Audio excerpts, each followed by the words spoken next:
Well, I'm here to see The Commuter. All I hope from this movie is pure, dumb action like Taken. Will I get it? We shall see.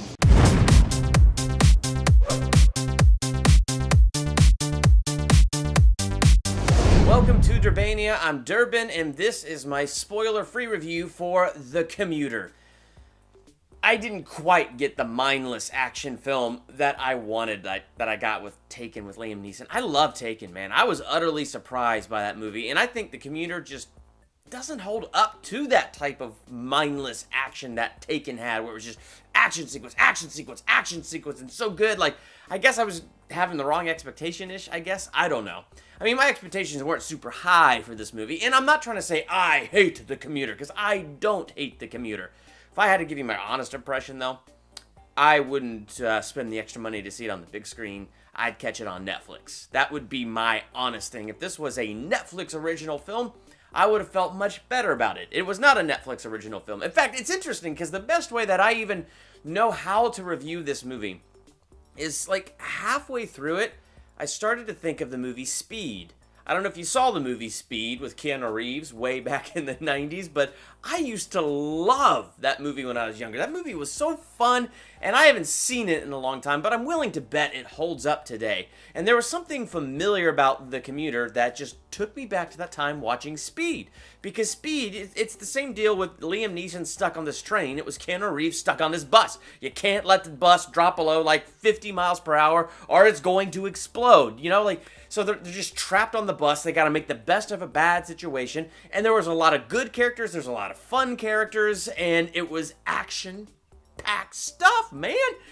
And somewhere in there, Commuter just did not quite reach that level. It didn't reach that level that Speed was for me, for instance. It just didn't get that level. It definitely didn't reach that level that Taken was. I have a certain set of skills. Now, just some of the positives of the movie. I mean, Liam Neeson was good. I mean, his character is 60 in the movie, but the dude, he could fight. Like, he was still able to handle himself and throw down and have a good fight. So there were a couple places where they had some pretty solid action sequences, and they're a little bit more intense because it's kind of claustrophobic on this train. Another thing that I thought this movie did really good was, like, I felt crowded in the beginning. Like, when Liam Neeson gets on the train and there's so many people coming on and getting off, and he's got to find the person with this bag, and, you know, the whole deal that you get from the trailer as he's trying to find this person to save his family because they sent him an envelope. His wife's wedding ring was in there. He's like, oh crap, I gotta do this now. Dang it, shouldn't have taken that money. I could have told you shouldn't have taken that money. So they did a really good job making the train feel really crowded.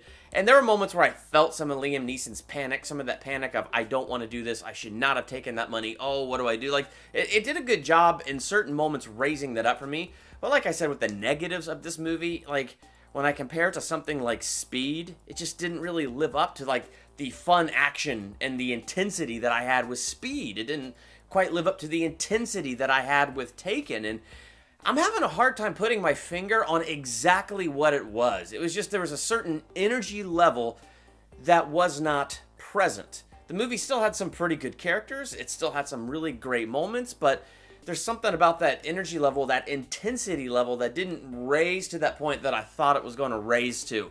And unfortunately, I really don't know any better way to say it other than that. So comparing this movie to Speed, Speed is better. Comparing this movie to the first Taken is better.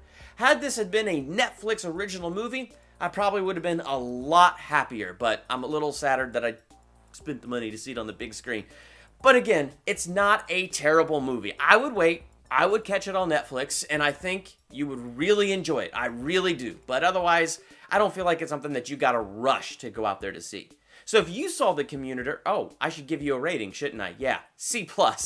Just, that's kind of just where it was for me. I mean, I wasn't bored. I didn't hate my theatrical experience, but it was, to me, it was just kind of very average. It didn't rise above that average line for me. So that's where I'm at. Where are you at? Be sure to let me know in the comments. And while you're there, hit the subscribe button to become a Durbanian. And hit the bell next to that subscribe button so you're notified the next movie review I drop, trailer reaction I drop. Or you can check out my awesome video for Superman Earth 1 Volume 2. Did an awesome comic book review to that.